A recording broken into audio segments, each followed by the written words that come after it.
जय हिंद दोस्तों, मेरा नाम संदीप कुमार। आपकी अपने चैनल एग्जाम अड्डा में स्वागत है। तो मेरे प्यारे बच्चे, आज हम लोग पीपीटी का पहला ऑब्जेक्टिव क्वेश्चन लेकर के आए हैं। आज आप लोग इस क्वेश्चन को देखें। बेसिक क्वेश्चन है। इस क्वेश्चन को बहुत बेहतरीन तरीका से समझें। समझ करके आप आगे बढ़े, कंपटीशन में जाएं। या आज का जो टॉपिक है बेसिक तौर पर 9, 10, 11, 12 यानी प्लस में कंपटीशन सभी के लिए मोस्ट इम्पोर्टेंट है। तो आज लोग सभी वीडियो के अंत तक बने रहेंगे। आज हम लोग देखेंगे कि कैसा ऑब्जेक्टिव पीपीटी का है। चलिए हम लोग प्रारंभ करते हैं।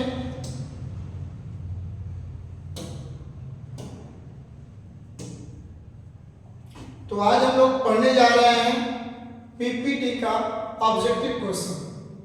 पीपीटी का बाबू ऑब्जेक्टिव क्वेश्चन जो केमिस्ट्री से संबंधित है, ये आपके लिए 9, 10, 11, 12 और प्लस में कंपटीशन सभी के लिए मोस्ट इम्पोर्टेंट है।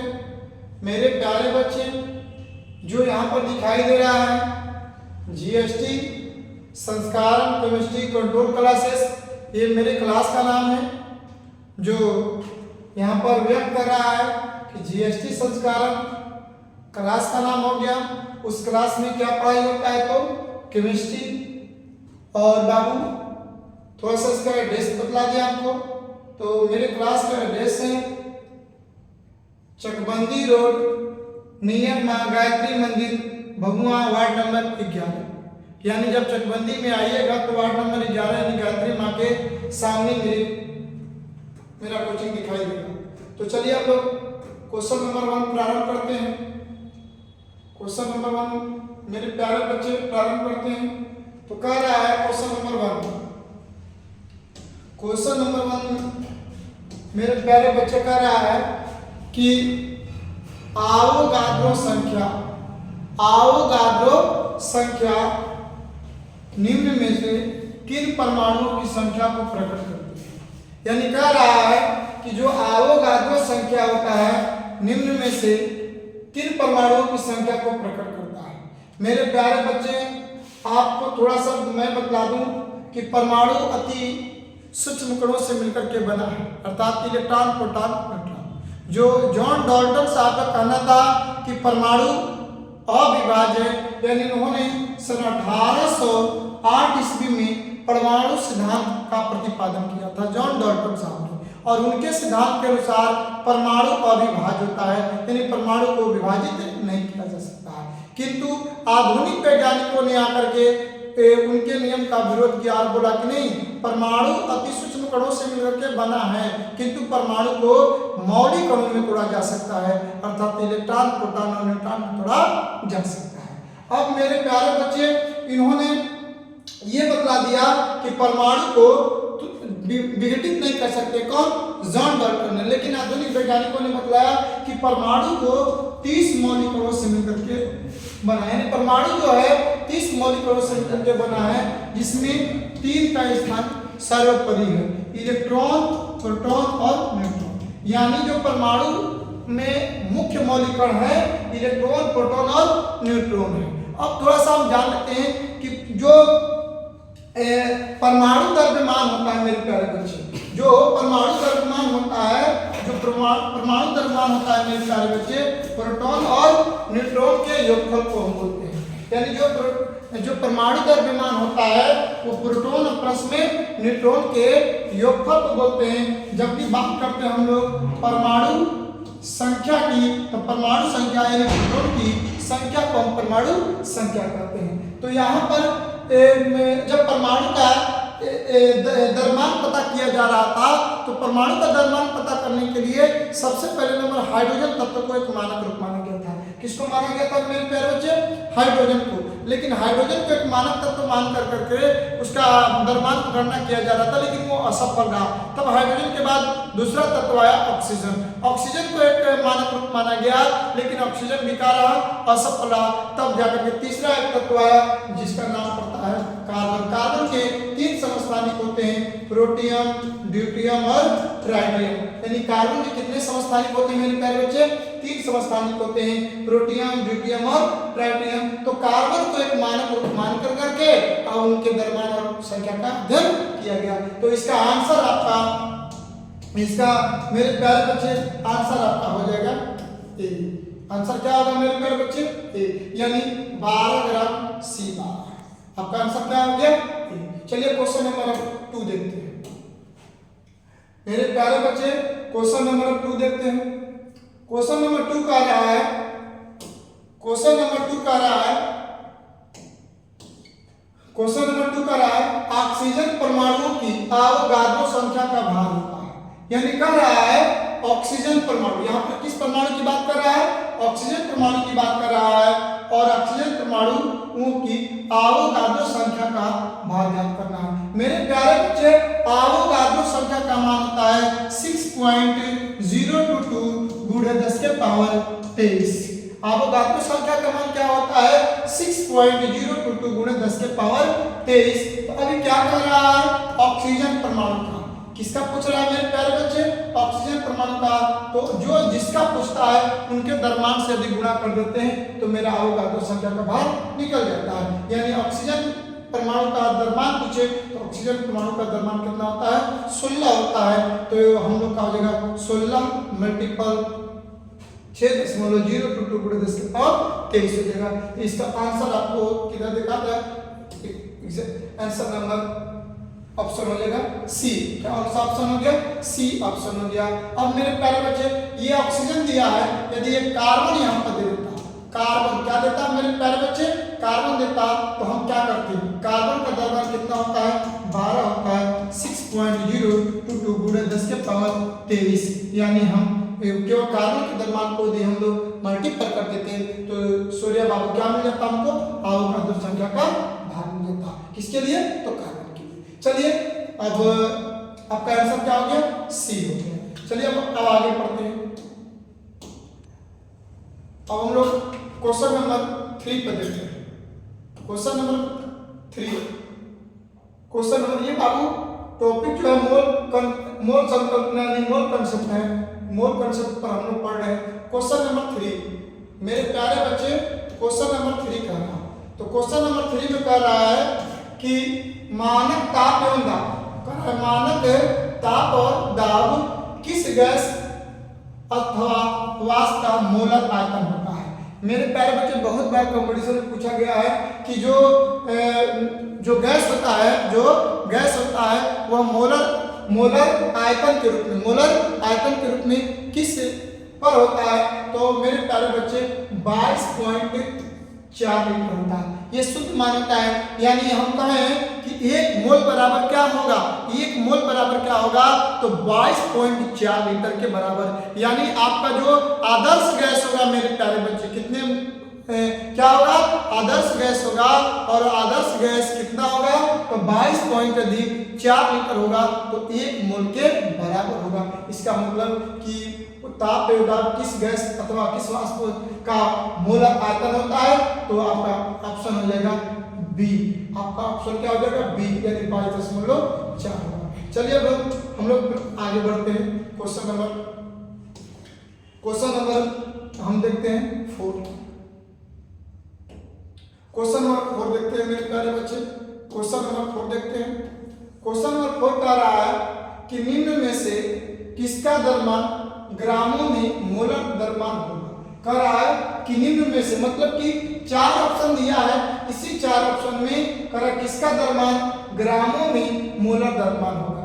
तो मेरे प्यारे बच्चे, मैंने आपको बहुत बार बतलाया है और मैं आपको वीडियो में भी बता रहा हूँ, कुछ समय पहले भी बतलाया है कि 1 मोल बराबर 6.022 गुणे 10 के पावर 23 होता है। तो इसमें ऑप्शन ढूंढ लीजिए 6.022 गुणे 10 के पावर 23 कौन है? तो यहाँ पर -23 है। यहाँ पर मेरे प्यारे बच्चे क्या है? -3 है। इसलिए आपका ये आपका ऑप्शन गलत, क्योंकि -3 गलत है। अब बात करेंगे है 0 पॉइंट, ये भी गलत है। हम बात करेंगे 10 के पावर 2, ये भी गलत है। तो रियल में सही क्या है? तो 6.02 गुणे 10 के पावर 23, यानी ऑप्शन नंबर ए आपका राइट ऑप्शन क्या होगा, ये होगा मेरे प्यारे बच्चे। 6.02 गुणे 10 के पावर 23 आउट हो जाएगा। चलिए अब हम लोग आगे बढ़ते हैं मेरे प्यारे बच्चे, क्वेश्चन नंबर 4 पर देखते हैं। क्वेश्चन नंबर 4 पर मेरे प्यारे बच्चे देखते हैं 5 4 हो गया, 4 हो गया, 4 हो गया। अब चलते हैं 5 की तरफ। क्वेश्चन नंबर 5 कह रहा है मेरे प्यारे बच्चे, क्वेश्चन नंबर 5 कह रहा है, क्वेश्चन नंबर 5 कह रहा है कि अवोगाद्रो संख्या का मान निम्न में से कौन सा होगा। मैंने आपको अभी भी बतलाया, पहले भी बतलाया कि अवोगाद्रो का मान 6.022 गुणे 10 के पावर 23 होता है। 6.022 गुणे 10 के पावर 23 होता है। लेकिन मेरे प्यारे बच्चे इसका हम यूज करते हैं, लेकिन यदि हम बात करते हैं शुद्ध मान का, प्योर वैल्यू देखते हैं, शुद्ध मान देखते हैं, तो मेरे प्यारे बच्चे शुद्ध मान हो जाएगा 6.02213 गुणे 10 के पावर 23 हो जाएगा। यानी बाबू हम लोग साधारणतः यूज 6.022 गुणे 10 के पावर 23 करते हैं, लेकिन शुद्ध मान क्या है, तो 6.022137 गुणे 10 के पावर 23 हो गया। अब मेरे प्यारे बच्चे इसमें ऑप्शन ढूंढ लीजिए, ये 24 है इसलिए गलत हो गया, ये -23 है ये भी गलत हो गया। मेरे प्यारे बच्चे ये 10 है ये भी गलत हो गया। इसका मतलब कि 6.022 गुणे 10 के पावर 23 ऑप्शन नंबर बी, यानी अवोगाद्रो संख्या का मान निम्न में से कौन होगा, तो 6.022 गुणे 10 के पावर 23। मेरे प्यारे बच्चे यदि ये भी मान ये मान देता तो हम इसी मान को शुद्ध मानते हैं, क्योंकि ये शुद्ध मान मेरा नहीं है। चलिए अब क्वेश्चन नंबर 6 देखते हैं। क्वेश्चन नंबर मेरे प्यारे बच्चे 6 देखते हैं। क्वेश्चन नंबर 6 मोल कंसेप्ट 6 कह रहा है बल की एसआई इकाई क्या है। मेरे प्यारे बच्चे बचपन से ही आप पढ़ते आ रहे हैं कि आपके बल का एसआई मात्रक न्यूटन होता है, तो आपका आंसर हो जाएगा बी, ऑप्शन नंबर क्या हो गया बी। चलिए हम लोग आगे बढ़ते हैं क्वेश्चन से 6। क्वेश्चन नंबर 7 का मेरे प्यारे बच्चे क्वेश्चन बहुत ही दमदार क्वेश्चन है। कर रहा है 0.0256 संख्या में सार्थक अंकों की कुल संख्या क्या होगी। मेरे प्यारे बच्चे इसमें थोड़ा सा समझ लीजिएगा कि आप सार्थक अंक क्या है। मैंने वीडियो के कई ऐसे वीडियो बना चुके हैं जो सार्थक अंक से संबंधित है। चलिए हम लोग थोड़ा सा देख लेते हैं। तो मेरे प्यारे बच्चे कोई भी अंक 1 से लेकर के 9 तक ये सब सार्थक अंक है। यानी अंक को जब बात करेंगे तो अंक क्या होगा, सार्थक अंक होगा। लेकिन मेरे प्यारे बच्चे जीरो की यदि बात करें तो जीरो के लिए कंडीशन होता है। यदि जीरो स्वयं हो तो सार्थक अंक नहीं होगा, यदि जीरो स्वयं हो तो सार्थक अंक नहीं होगा। कोई अंक के पहले यदि जीरो हो तो जीरो सार्थक अंक नहीं होगा, कोई अंक के बाद यदि जीरो हो तो जीरो सार्थक अंक होगा। यदि जीरो अंक के बीच में हो, अंक के बीच में हो तो भी जीरो सार्थक अंक होगा। इतना तो समझ में आ गया। तो यहाँ पर बोल रहा है कि आप, और मेरे प्यारे बच्चे और ध्यान दीजिएगा, मैं ध्यान यही देना है कि आपको जो सार्थक अंक है तो सार्थक अंक में जो पॉइंट है तो पॉइंट की हम बात नहीं करते हैं। पॉइंट केवल सार्थक अंक शुद्ध मान को बतलाता है, सार्थक अंक शुद्ध मान को बतलाता है। तो अब हम लोग बात करते हैं तो यहाँ पर 0.026 है, इसमें हम लोग को सार्थक अंक की बात करते हैं। तो इससे पहले हम लोग एक आधो और देख लेते हैं। तो देखिए कोई पूछ दे आपसे कि जीरो में सार्थक अंक क्या है तो जीरो, कोई क्वेश्चन कर दे 0.2 में सार्थक अंक क्या है मेरे प्यारे बच्चे तो 1 है। कितना है 1 है। यदि कोई क्वेश्चन कर दे 2 जीरो में सार्थक अंक मेरे प्यारे बच्चे कितना है तो देखिए हमने बोला कि जीरो के पहले जब अंक होगा तो जीरो सार्थक अंक होगा।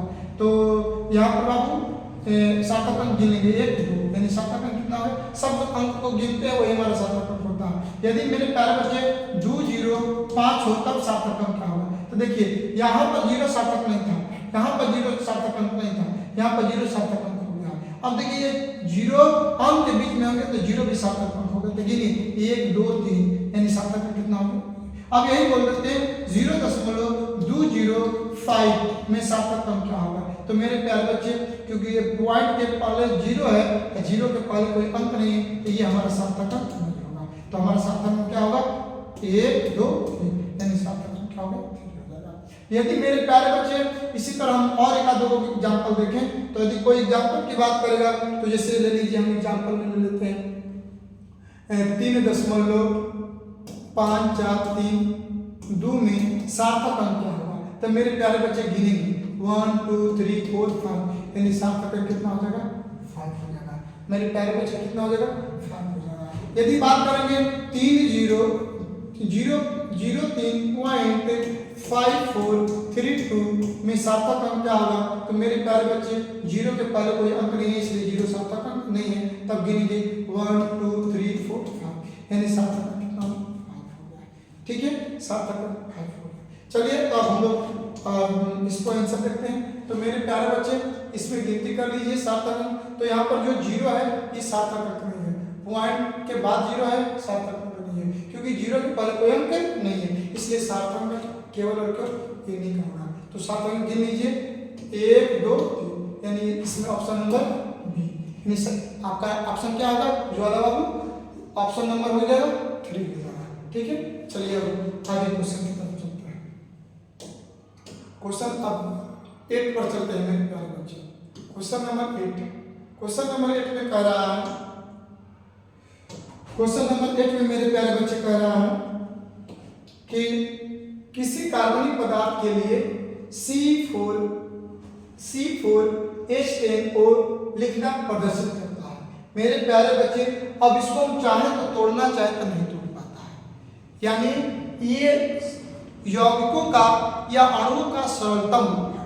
ये यौगिकों या अणुओं का मेरे प्यारे बच्चे क्या है सरलतम रूप है, इसे तोड़ नहीं सकते हैं। जो सरलतम रूप होता है उसे हम लोग बोलते हैं मूल अनुपातीय सूत्र। क्या बोलते हैं मेरे प्यारे बच्चे मूल अनुपातीय सूत्र। चलिए थोड़ा सा बात करते हैं। C6H6 का तो नाम सुना ही होगा, वेजिन है। तो देखिए ये अणु सूत्र है मेरे प्यारे बच्चे, क्या है ये अणु सूत्र है। अब इस अणु सूत्र को मूल अनुपातीय सूत्र में बदलते हैं। तो मूल अनुपातीय सूत्र एक सरलतम रूप होता है, यानी किसी अणु या यौगिक का सरलतम रूप ही आपका मूल अनुपातीय सूत्र होता है। तो इसमें मेरे प्यारे बच्चे ये देखते हैं कि सबसे सरलतम क्या हो सकता है। तो सबसे छोटे अंकों से सभी में भाग करते हैं। तो यहाँ पर हम 6 से भाग देंगे और यहाँ पर भी 6 से भाग देंगे, तो ये कटेगा तो C1H1 यानी CH हो जाएगा। यानी कोई बोलेगा कि C6H6 का मूल अनुपातीय सूत्र क्या होगा, तो मेरे प्यारे बच्चे क्या हो जाएगा CH4 हो जाएगा। आपका हो जाएगा मेरे प्यारे बच्चे CH हो जाएगा। क्या हो जाएगा मेरे प्यारे बच्चे CH, क्योंकि C भी एक और H भी एक, इसलिए आपका CH4 नहीं होगा CH हो जाएगा। क्या हो जाएगा मेरे प्यारे बच्चे CH। यानी कोई क्वेश्चन करे C6H6 का मूल अनुपातीय सूत्र क्या होगा, तो CH हो जाएगा। क्या हो जाएगा मेरे प्यारे बच्चे CH हो जाएगा। चलिए हम लोग बात करते हैं, हम लोग मेरे प्यारे बच्चे बात करते हैं आगे। थोड़ा सा एक चीज और देखते हैं मूल अनुपातीय सूत्र में। मूल अनुपातीय सूत्र में मेरे प्यारे बच्चे की बात करते हैं, तो आप ले लीजिए कोई भी एक C4H10 लेते हैं। तो ये हमारा अणु सूत्र है मेरे प्यारे बच्चे, ये क्या है अणु सूत्र है। तो इसका मूल अनुपातीय सूत्र निकालना चाहेंगे। क्या निकालना चाहेंगे मेरे प्यारे बच्चे, मूल अनुपातीय सूत्र निकालना चाहेंगे। तो मूल अनुपातीय सूत्र निकालना चाहेंगे तो अब हम लोग क्या करते हैं कि सबसे छोटे अंक से ऐसे अंक से भाग देंगे जो सभी डिवाइड हो। तो देखिए ये भी 2 से कटेगा और ये भी 2 से कटेगा, सभी क्योंकि छोटा अंक, और हम प्रयास करेंगे अधिक से अधिक बड़े अंक से कटे। तो यहाँ पर जब कटाएंगे तो C2 हो जाएगा और यहाँ पर मेरे प्यारे बच्चे कटाएंगे 5 हो जाएगा। यानी कोई कहा देगा C4H10 का मूल अनुपातीय सूत्र क्या होगा, C2H5 हो जाएगा। यदि मेरे प्यारे बच्चे हैं, यदि कोई क्वेश्चन आपसे कर दे C8H12O2 का मूल अनुपातीय सूत्र क्या होगा, तो मेरे प्यारे बच्चे ये अभी तक ये अणु सूत्र है। ये क्या है? अभी तक ये अणु सूत्र है। तो अणु सूत्र के लिए हम लोग क्या करते हैं? मूलानुपाती सूत्र के लिए क्या करते हैं कि अणु सूत्र में हमारा जो भी संख्या दिया गया है, परमाणु की संख्या दिया गया है, उसमें हम ऐसे अंश से भाग देते हैं जो सबसे कम जाए। तो यहाँ पर देख रहे हैं कि बड़ी से बड़ी वह कौन सी संख्या है? 2 है, यहाँ भी 2 है, यहाँ भी 2 है। जब इसको हम लोग मेरे प्यारे बच्चे कटाएंगे तो C4H10 और O1 हो जाएगा। तो 1 लिखे आप न लिखे, यानी हम कर सकते हैं C8H20O2 का मूलानुपातीय सूत्र C4H10O हो जाएगा। तो देखिए आपको दिखाई दे रहा है, ये आपको दिखाई दे रहा है C4H10O दिखाई दे रहा है। तो यह आपका मेरे प्यारे बच्चे क्या है? मूलानुपातीय सूत्र है। चलिए हम लोग प्रारंभ करते हैं। तो आपका ऑप्शन नंबर क्या हो जाएगा? सी, ऑप्शन नंबर सी। चलिए अब प्रारंभ करते हैं हम लोग आगे की ओर। अब आगे की ओर देखते हैं क्वेश्चन नंबर 9। क्वेश्चन नंबर 9 में आप देखते हैं कह रहा है संख्या 0.03120 में सार्थक अंकों की कुल संख्या क्या होगा? यानी कह रहा है मेरे प्यारे बच्चे कह रहा है कि आप हमें बतला दीजिए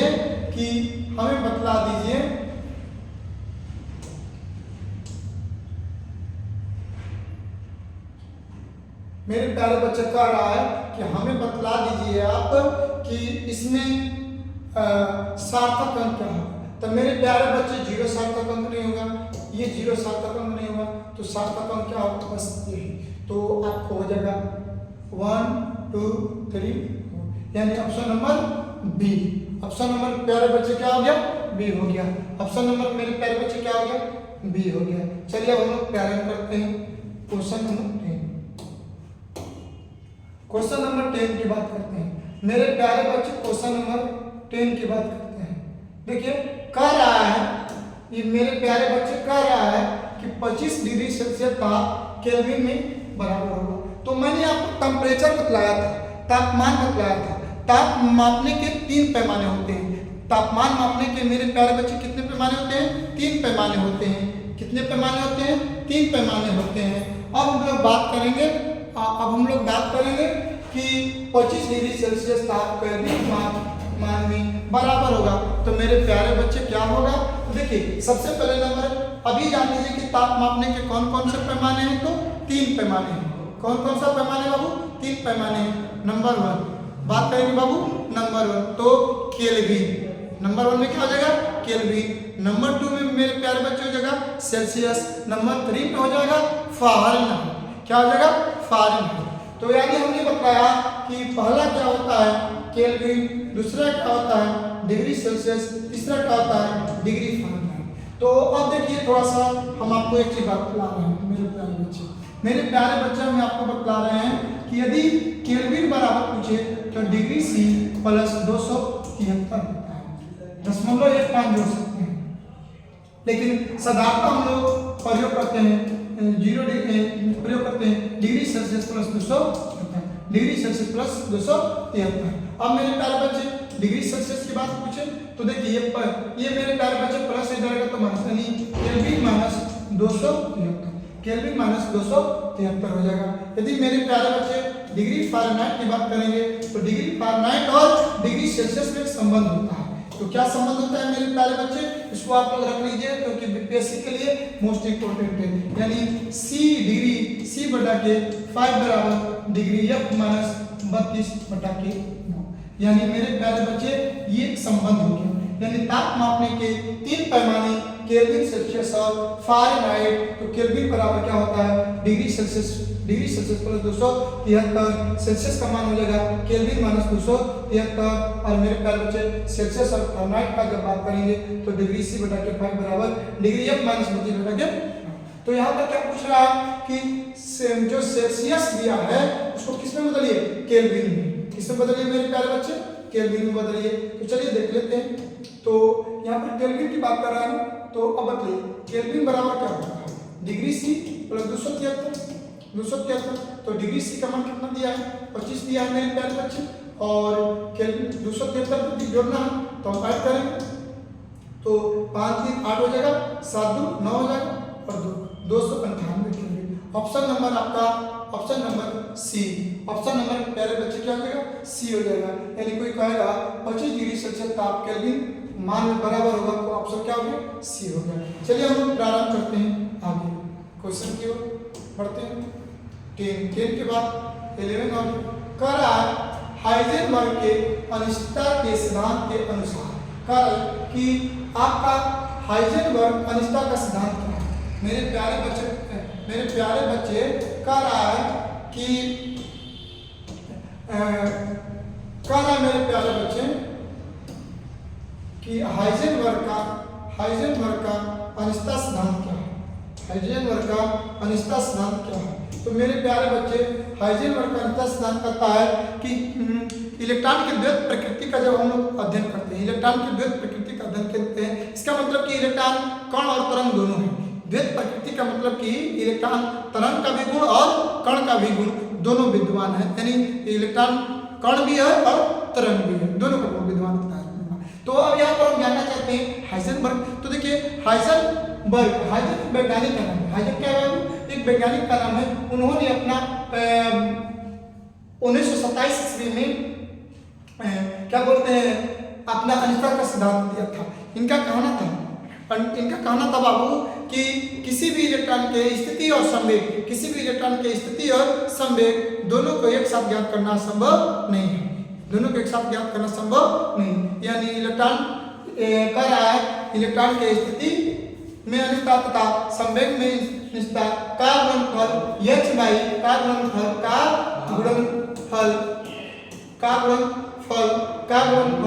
h बाई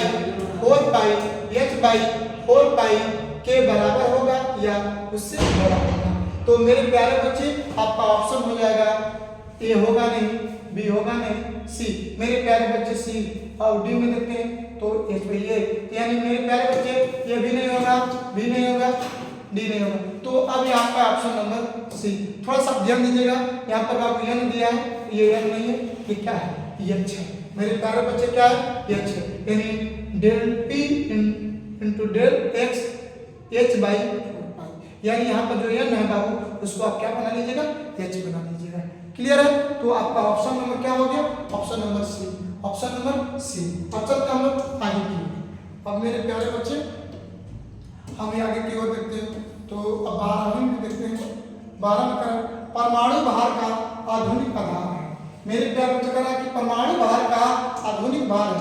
कह रहा है कि परमाणु भार का आधुनिक भार है। बाबू लोग एक ही मैं बतला दूं, कह रहा है 19वीं सदी के वैज्ञानिक हैं। यानी अब हम लोग आधुनिक का मतलब वर्तमान हालात जो बोर आधुनिक वैज्ञानिक में बोर साहब नील्स बोर जिसको बोलते हैं हम लोग, Rutherford, James Chadwick, J Thomson, James Maxwell, ये सब जितने भी हैं आधुनिक वैज्ञानिक हैं। तो कह रहा कि परमाणु भार का आधुनिक आधार क्या है? तो मैंने बाबू बहुत पहले बताया था, स्टार्टिंग में ही बताया था कि जो द्रव्यमान की गणना हुआ था तो सबसे पहले नंबर हाइड्रोजन, सबसे पहले नंबर मेरे प्यारे बच्चे हाइड्रोजन को एक मानक रूप माना गया था। किसको मानक रूप माना गया था? हाइड्रोजन को मानक रूप माना गया था। लेकिन ये क्या रहा?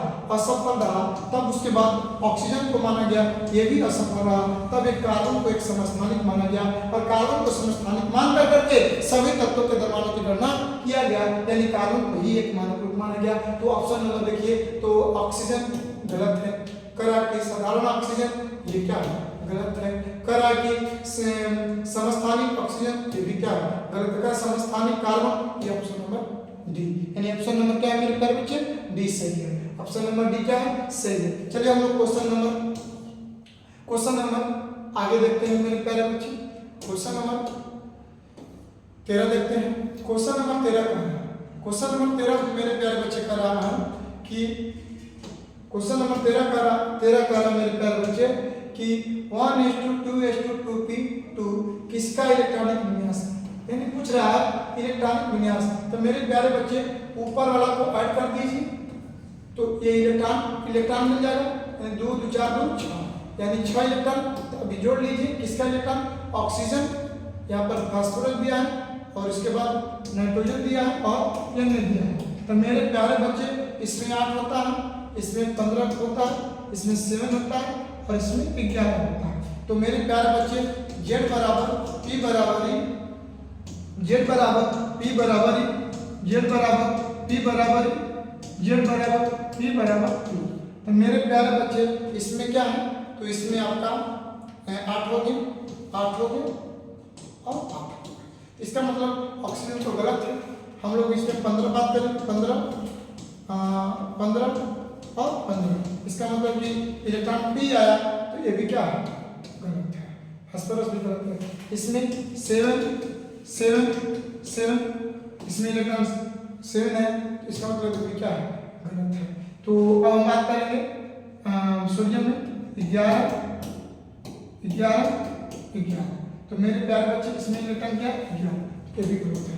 इसका मतलब कि ये आपका ऑप्शन इसमें गलत है, इसमें मिस्टेक हो गया है। तो हम लोग इसका आंसर बना लेंगे 6 इलेक्ट्रॉन। तो बाबू कार्बन का नाम तो सुने होंगे, कार्बन का तो नाम सुने होंगे, परमाणु संख्या 6, तो इसका मतलब Z बराबर P बराबर E, तो कार्बन 6, इसका मतलब कि 6 इलेक्ट्रॉन, तो ऑप्शन नंबर सी होगा। यानी कोई बोलेगा कि यह इलेक्ट्रॉनिक विन्यास किसका है, यह इलेक्ट्रॉनिक विन्यास मेरे प्यारे बच्चे किसका है, तो यह इलेक्ट्रॉनिक विन्यास कार्बन का है। किसका है, कार्बन का, यानी कार्बन का। तो आप लोग बोल दीजिएगा कि यह किसका इलेक्ट्रॉनिक विन्यास है, कार्बन का है। अब हम लोग बात करते हैं मेरे प्यारे बच्चे क्वेश्चन नंबर 14, 14 क्वेश्चन नंबर को देखिए, कह रहा है परमाणु संरचना की व्याख्या करने हेतु क्वांटम सिद्धांत का उपयोग सबसे पहले किसने किया। कह रहा है कि जो परमाणु संरचना है इसकी व्याख्या करने के लिए क्वांटम सिद्धांत, किसका मतलब बोल रहा है, क्वांटम सिद्धांत का प्रयोग सबसे पहले किसने किया था, तो आपका ऑप्शन नंबर बी होगा। क्या ऑप्शन नंबर होगा, बी। 1913 के आसपास में इन्होंने अपना सब प्रक्रिया प्रारंभ कर दिया था। चलिए option number B, option number मेरे प्यारे बच्चे क्या होगा, बी होगा। चलिए अब क्वेश्चन नंबर 15 देखते हैं। क्वेश्चन नंबर 15 देखते हैं। क्वेश्चन नंबर 15 में कह रहा है, क्वेश्चन नंबर 15 में मेरे प्यारे बच्चे कह रहा है कि डी ब्रोगली समीकरण है। ये बच्चे बहुत बार कॉम्पिटिशन में पूछा हुआ है, इसको आप लोग पूरा ईमानदारी पूर्वक से याद रख लीजिएगा।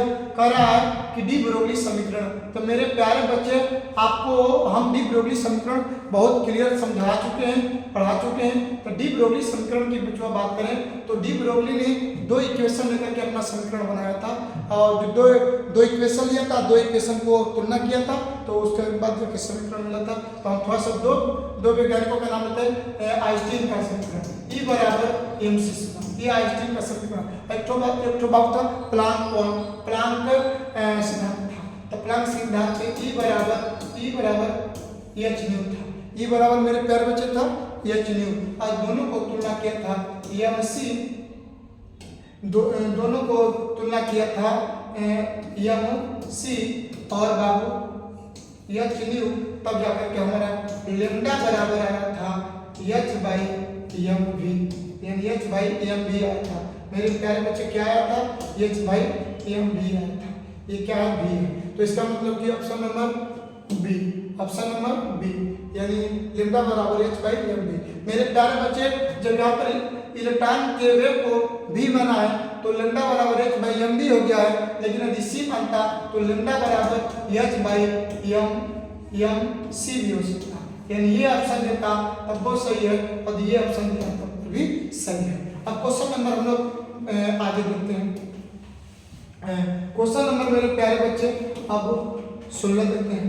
16 कह रहा है मेरे प्यारे बच्चे कि 2n स्क्वायर नियम दिया था, 2n स्क्वायर का नियम दिया था।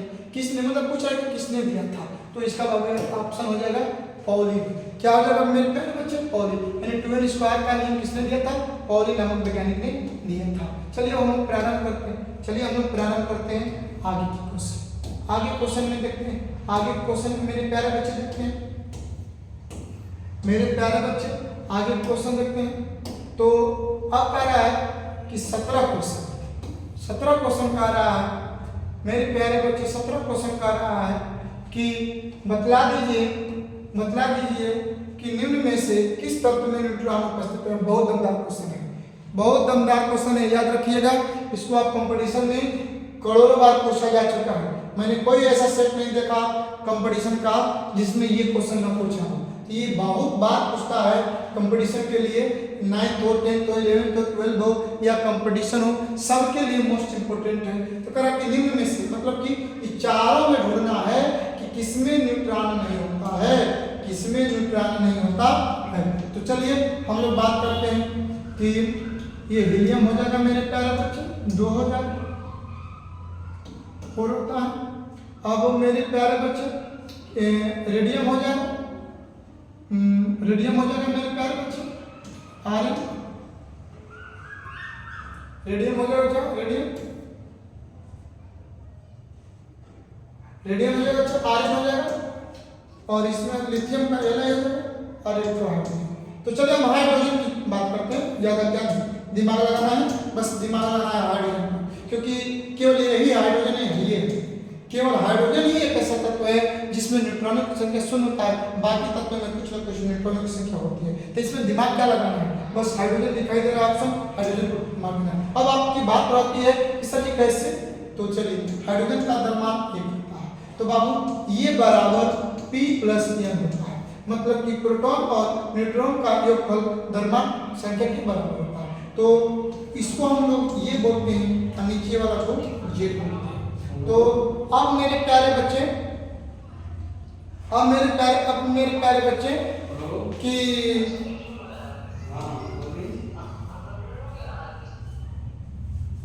अब मेरे प्यारे बच्चे अब हम लोग बात करेंगे कि ये बराबर P + N है। तो यहाँ पर A का मान मेरे प्यारे बाबू कितने हैं, 1 है।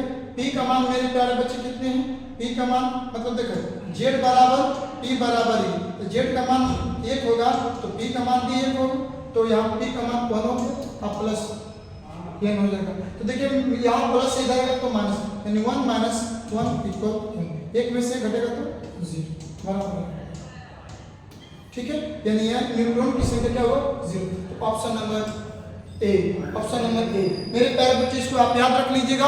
ये ऐसे टॉपिक हैं जो कंपटीशन के लिए बहुत बार बार क्या करते हैं, पूछते रहते हैं। यानी कोई क्वेश्चन कर दे कि निम्न में से निम्न नहीं, यदि ये पूछ दे आपसे कि किस तत्व में न्यूट्रॉनों की संख्या नहीं होती है, तो आप बिना सोचे समझे आंख बंद कर करके आपको ऑप्शन क्या मार देना है, हाइड्रोजन। क्या मार देना है, हाइड्रोजन। चलिए अब हम लोग आगे की तरफ देखते हैं मेरे प्यारे बच्चे।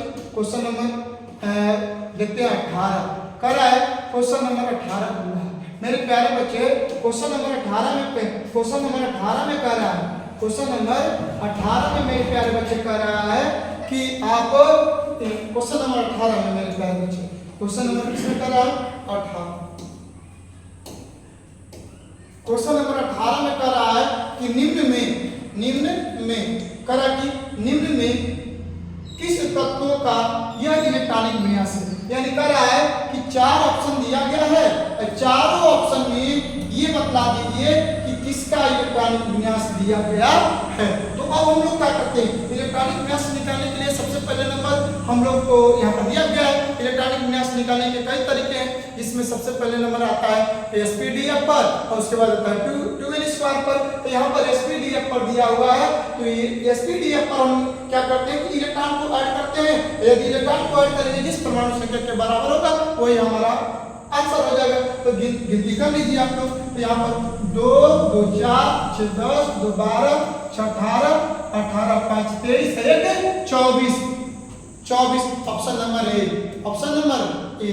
बाबू आपका ऑप्शन नंबर क्या हो गया मेरे प्यारे बच्चे, option number A C chromium. अब बाबू इसका हो जाता है, क्रोमियम का हो जाता है 24। परमाणु संख्या कितना होता है 24, यानी Z बराबर P बराबर, इसका मतलब कि Z का मान मेरे प्यारे बच्चे 24 आया, तो P का मान भी कितना होगा, P का मान भी 24 होगा और E का मान भी 24 होगा। तो ये जो ऊपर पावर दिखाई देता है ये इलेक्ट्रॉनों की संख्या होता है। चलिए हम लोग अब आगे की तरफ देखते हैं। हम लोग आगे की तरफ मेरे प्यारे बच्चे देखते हैं। यदि आपको आज का क्लास अच्छा लग रहा है तो अभी तक चैनल को सब्सक्राइब नहीं किए, चैनल को सब्सक्राइब कर बेल आइकन घंटी को दबाएं और साथ में अपने भाई बंधु दोस्त मित्र को शेयर करें और बोलिए कि केमिस्ट्री के सर आपको नए अंदाज में नए नए क्वेश्चन बेसिक से लेकर करके और हाई लेवल तक अब इस पर क्वेश्चन करा रहे हैं इस चैनल पर। इस चैनल को आप लोग भी सब्सक्राइब कर लीजिए। तो चलिए अब हम लोग का क्वेश्चन नंबर कर रहा है 19 कि परमाणु क्रमांक की संकल्पना किसने दी। कर रहा है परमाणु क्रमांक, यानी मेरे प्यारे बच्चे परमाणु क्रमांक को परमाणु संख्या बोलते हैं। क्या बोलते हैं? परमाणु संख्या बोलते हैं। अब मेरे प्यारे बच्चे परमाणु क्रमांक को परमाणु संख्या बोलते हैं। क्या बोलते हैं? परमाणु संख्या बोलते हैं। तो मेरे प्यारे बच्चे यहाँ पर कह रहा है कि परमाणु क्रमांक को परमाणु संख्या बोलते हैं। इसको हम लोग बोलते हैं एटॉमिक नंबर। क्या बोलते हैं मेरे प्यारे बच्चे? Atomic number. क्या बोलते हैं? एटॉमिक नंबर बोलते हैं मेरे प्यारे बच्चे। एटॉमिक नंबर बोलते हैं जिसको हम लोग जेड द्वारा सूचित करते हैं। किसके द्वारा बच्चा सूचित करते हैं? जेड द्वारा। यानी किसके द्वारा सूचित करते हैं मेरे प्यारे बच्चे? जेड द्वारा। अब कहिए कि सर जी थोड़ा सा हम परमाणु संख्या किससे करते हैं ये बतला दीजिए। तो देखिए परमाणु के नाभिक में उपस्थित मेरे प्यारे बच्चे परमाणु के नाभिक में पहले ध्यान दीजिएगा कि टोटल भाग को एटम बोलते हैं। एटम मतलब बाबू होता है परमाणु, बीच वाले भाग को बोलते हैं नाभिक। क्या बोलते हैं मेरे प्यारे बच्चे? नाभिक बोलते हैं, जिसको बोलते हैं न्यूक्लियर। अब देखिए परमाणु 30 मौलिक कणों से मिलकर के बना है, लेकिन 3 का स्थान सर्वोपरि है। जो परमाणु के नाभिक में प्रोटॉन प्लस न्यूट्रॉन होते हैं और इलेक्ट्रॉन चारों तरफ बाबू चक्कर लगाते हैं। इलेक्ट्रॉन ऋण आवेशित होता है, प्रोटॉन धन आवेशित होता है, न्यूट्रॉन उदासीन होता है। तो यदि कोई क्वेश्चन कर दे कि सर जी बता दीजिए परमाणु क्रमांक किसे कहते हैं, तो परमाणु के नाभिक में उपस्थित, परमाणु के नाभिक में उपस्थित टोटल प्रोटॉन की संख्या को मेरे प्यारे बच्चे टोटल प्रोटॉन की संख्या को परमाणु संख्या कहते हैं। परमाणु संख्या को जेड द्वारा सूचित करते हैं। जब परमाणु उदासीन हो तब जेड बराबर पी बराबर ई, मतलब कि जब सोडियम पर कोई प्लस माइनस ना हो तब वो समझिए उदासीन है, जब प्लस माइनस हो गया तो उदासीन नहीं है। हमारे कहने का तात्पर्य है मेरे प्यारे बच्चे जिस पर चार्ज होगा उदासीन नहीं होगा, जिस पर चार्ज नहीं होगा वो उदासीन होगा। चलिए अब हम लोग बात करते हैं मेरे प्यारे बच्चे अब आगे। तो इसका मतलब कि अपन ऑप्शन नंबर आप देख लीजिए। तो मोसले ने दिया था 1913 ईस्वी में अपना सिद्धांत दिया था। जब उनका कहना था कि जब हम लोग पढ़ रहे थे आवर्त सारणी, तो मेरे प्यारे बच्चे periodic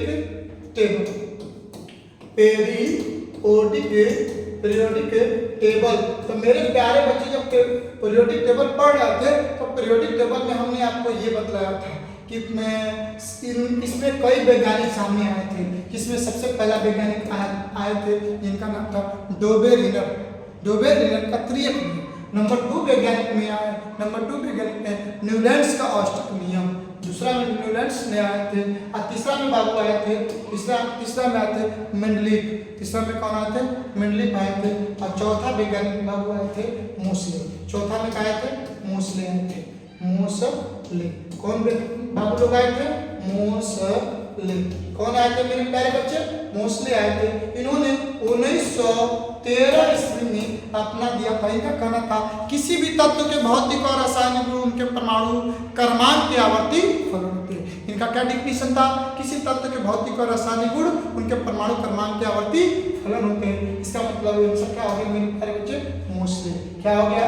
option number B. Option number मेरे प्यारे बच्चे क्या हो गया? बी हो गया। चलिए क्वेश्चन नंबर अब आगे देखते हैं। अब 5 क्वेश्चन और बचा है, इसका तो आप देखिए। अब ध्यान दीजिएगा, ये क्वेश्चन बहुत अच्छा है, ये दमदार क्वेश्चन है, रसगुल्ला क्वेश्चन है। करार कि नाभिक का आकार होता है। तो मेरे प्यारे बच्चे नाभिक से पहले आप ये जान लीजिए परमाणु। परमाणु क्या जानिएगा? परमाणु का आकार। मेरे प्यारे बच्चे का आ गया परमाणु का आकार, यानी साइज ऑफ एटम। तो परमाणु का आकार यदि बात करिए तो थोड़ा सा देख लीजिए। तो आपने क्या देखा मेरे प्यारे बच्चे? तो टोटल भाग मेरे लिए एटम है। टोटल भाग मेरे लिए क्या है? एटम है। तो ये क्या होगा? इसका साइज बड़ा है, तो इसका साइज बड़ा होगा तो 10 के पावर माइनस 10 मीटर होता है। यानी परमाणु का आकार मेरे प्यारे बच्चे कितना होता है?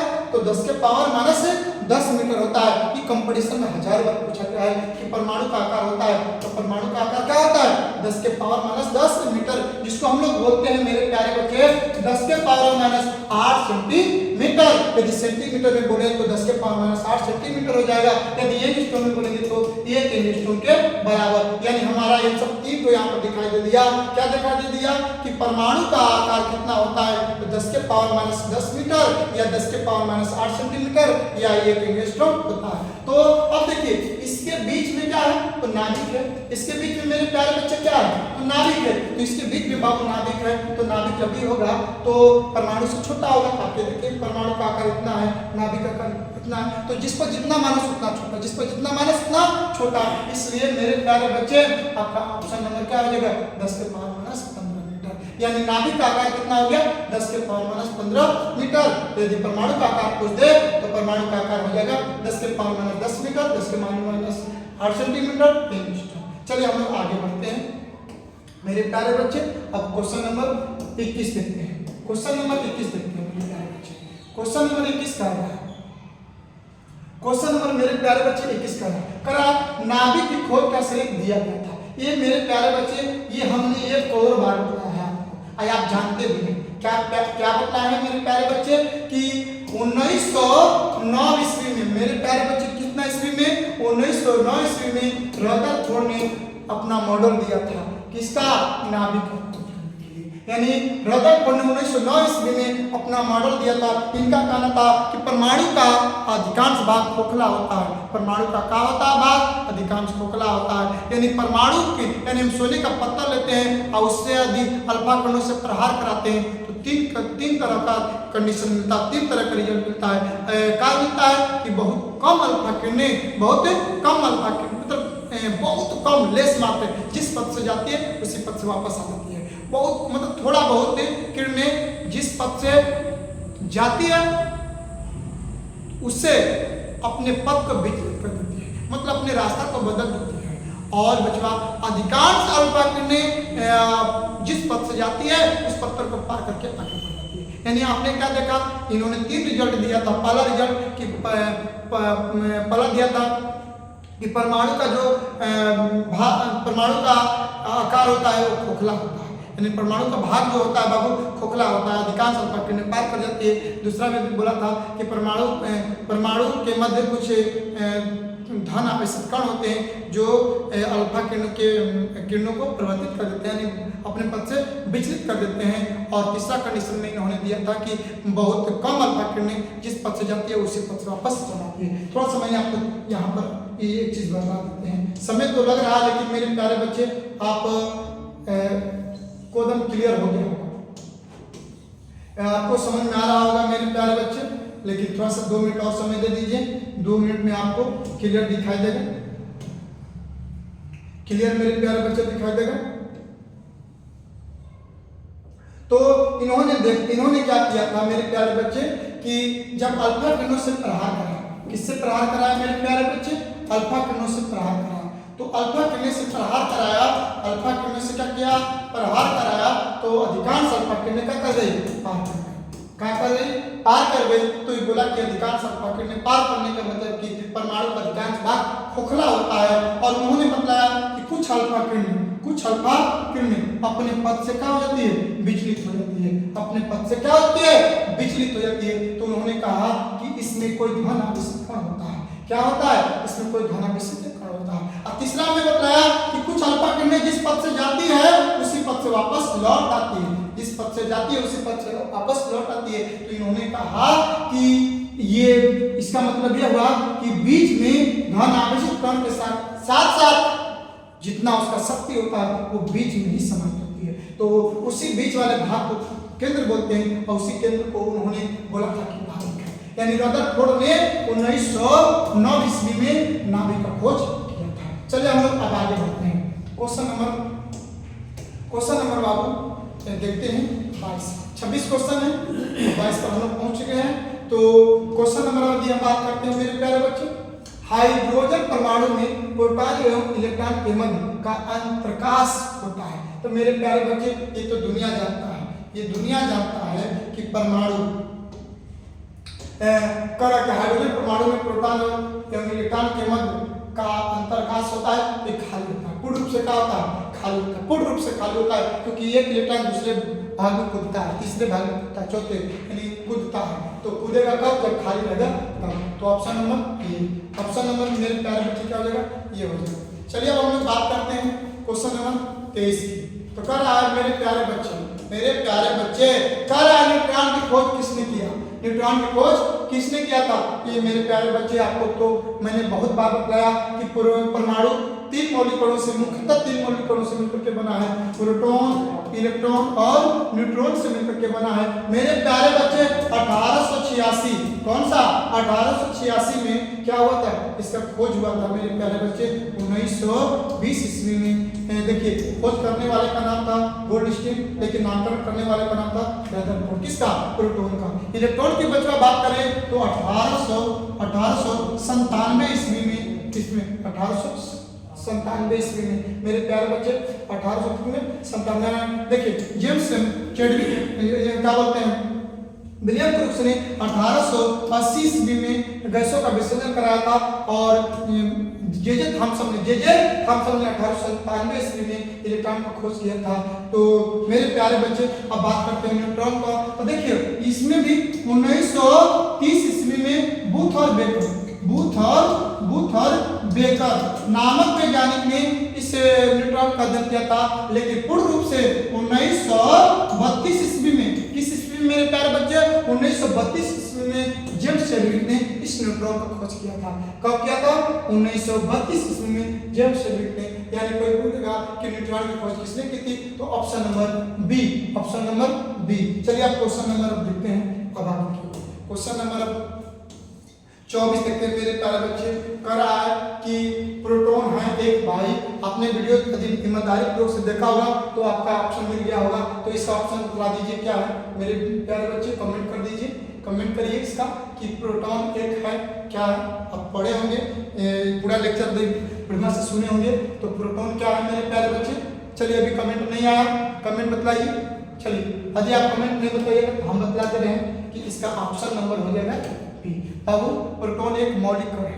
प्रोटॉन क्या है बाबू? एक मौलिक कण है, यानी option number B, option number B. चलिए अब मेरे प्यारे बच्चे अब आगे देखते हैं क्वेश्चन नंबर 25। कह रहा है कि नाभिक का मुख्य गुण क्या होता है? ये मेरे प्यारे बच्चे नाभिक का गुण की भी हम बात करेंगे। नाभिक का मेरे प्यारे बच्चे गुण की बात करेंगे। नाभिक का बचवा हम गुण की बात करें तो गुण में मेरे प्यारे बाबू लोग द्रव्यमान भी होता है, आवेश भी होता है, चक्रण भी होता है। इसका मतलब इसका ऑप्शन नंबर डी होगा, इसका ऑप्शन नंबर डी होगा।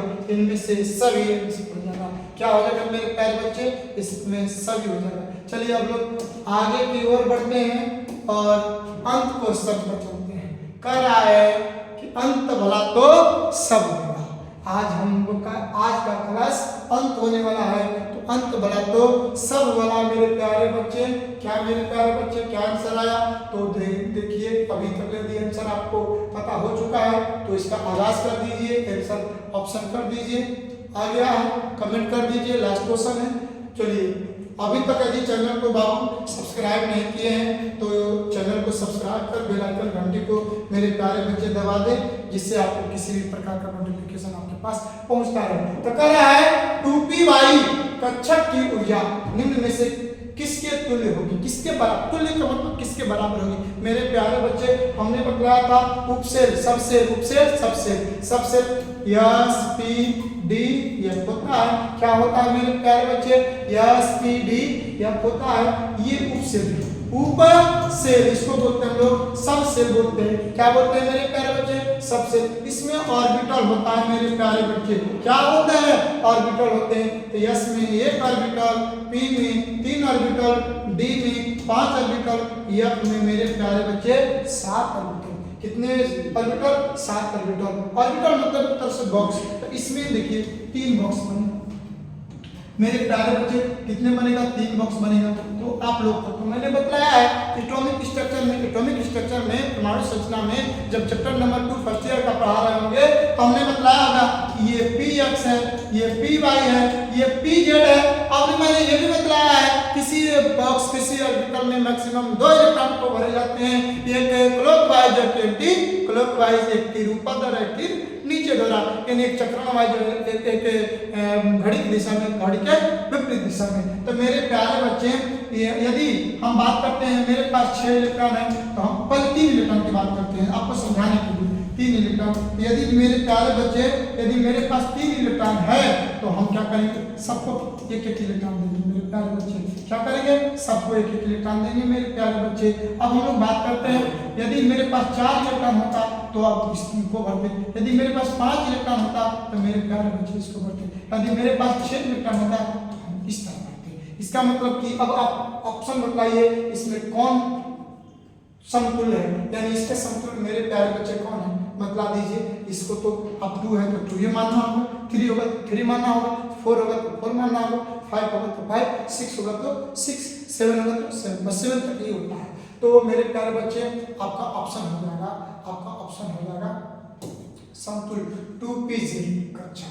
आपका ऑप्शन क्या हो जाएगा, 2pz कक्षा, यानी यहाँ पर केवल 2px देता तब वो सही होता, यहाँ पर 2py देता तब वो सही है, और 2pz देता तब वो सही है। इसका मतलब कि आंसर क्या हो गया, 2pz। मेरे प्यारे बच्चे अभी तक का आपको जितना मैंने मेहनत किया, मेरा जितना कर्तव्य था मैंने निभाया। आप लोग का कर्तव्य यही है कि अभी तक यदि चैनल को सब्सक्राइब नहीं किए हैं तो चैनल को सब्सक्राइब कर बेल आइकन घंटी को दबाएं और अपने दोस्त मित्र को शेयर करें, जिससे किसी भी तरह का उन बच्चों को एजुकेशन मिल सके, इससे उनको लाभ हो सके। क्योंकि यदि हम मेहनत कर रहे हैं, यदि जितने ज़्यादा से ज़्यादा शेयर नहीं होगा तो फिर मेहनत का क्या अंदाजा है। तो बस आज के लिए इतना ही, बस हम लोग नेक्स्ट क्लास में मिलते हैं। जय हिंद, जय भारत।